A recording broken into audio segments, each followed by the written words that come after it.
Hello, everybody. Welcome back to the Rest Hold Podcast, episode number 75. Brought to you today by me, Tanner Fred. The holiday's busy. First of all, happy holidays to everyone watching. Hope you guys have a good Christmas, good Hanukkah, whatever you celebrate. Hope you have a good one. Holidays, obviously a busy time for everyone involved. Scheduling a little tight, so unfortunately Zach couldn't be here today. Hope to get him back either next week or once the new year starts. But other than that, will just be me here today. Going to be another short one, under 10 minutes, probably like 5 minutes even. Just to get, stay in touch, keep the weekly episodes churning out. Wasn't a whole lot of crazy, exciting news to talk about this week in WWE or outside of it. So mainly just going to talk about what I talked about last week and then the quick one main thing. So at the end of last week, I mentioned a little thing about would there be a tribal chief without COVID? Would Roman Reigns be the Roman Reigns he is today without COVID, hitting? So again, shout out Mikey P who brought it up. It's an interesting point. I think the main argument is without COVID he doesn't step away, and without him stepping away, there's no opportunity to bring him back. I think personally that that's probably the right take. That without COVID, it probably doesn't happen because unless he took time off for some other reason or got legitimately hurt, God forbid, or anything like that, there really would be no reason to take him off TV. He was still the guy. They were still pushing him to every WrestleMania main event they could. So to have him come back or to have him just step away from television for really no purpose wouldn't make sense. They wouldn't do it, and they wouldn't repackage him because of that. There's no way they would just naturally think let's repackage him now. So I think that is a fair point that without COVID, we probably never see the greatest title run of all time. So for all the negative things COVID brought to this world, I guess that's one small positive that we could take away from that.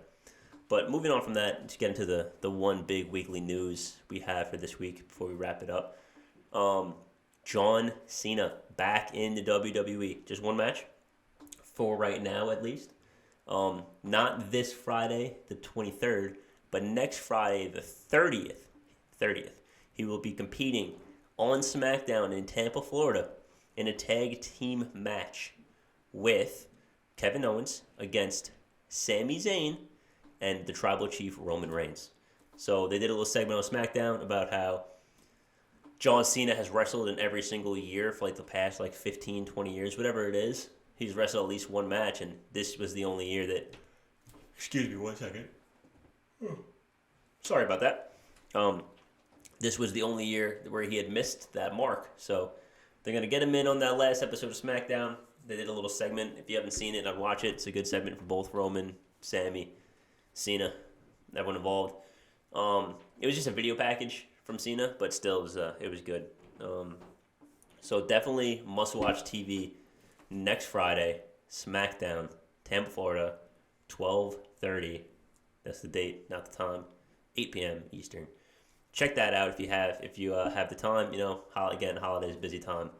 Thankfully, it's not New Year's Eve. It's the day before New Year's Eve, so I feel like most people shouldn't be too busy, with Christmas winding down and all that good stuff. But other than that, there's really not a whole lot to talk about this week. A lot of Uso dominating, brand-wise. They were on every show again, pretty much. Things are heating up with Grayson Waller and Braun Breaker, Katana, and Caden Carter defended their tag team titles. Other than that, I know Big E is getting his second opinion in March, or not second opinion, a reevaluation in March. It'll be the 1 year mark. So hopefully he's healthy more than anything else. Hopefully he's, no complications later on, anything like that.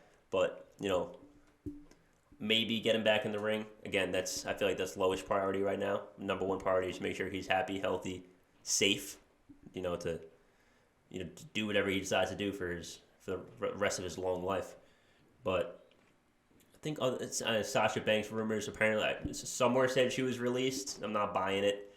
until I see it directly, I'm not gonna. I wouldn't read into any of all that jazz from the dirt sheets.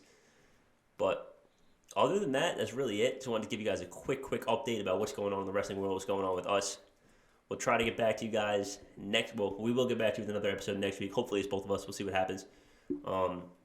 Try to get a little more conversation going. Like I've always said in these little videos, it's hard to kind of talk to myself for too long, especially when the content is good, but not really like not. I don't want to say not remarkable, but not super like. It's nothing crazy to talk about. It's kind of just your regular television stories continuing as they do. So again, thank you guys for tuning in. We appreciate you guys. Every single person who watches these videos, we really appreciate that. Like and subscribe down below. Comment and let us know what you're doing for Christmas.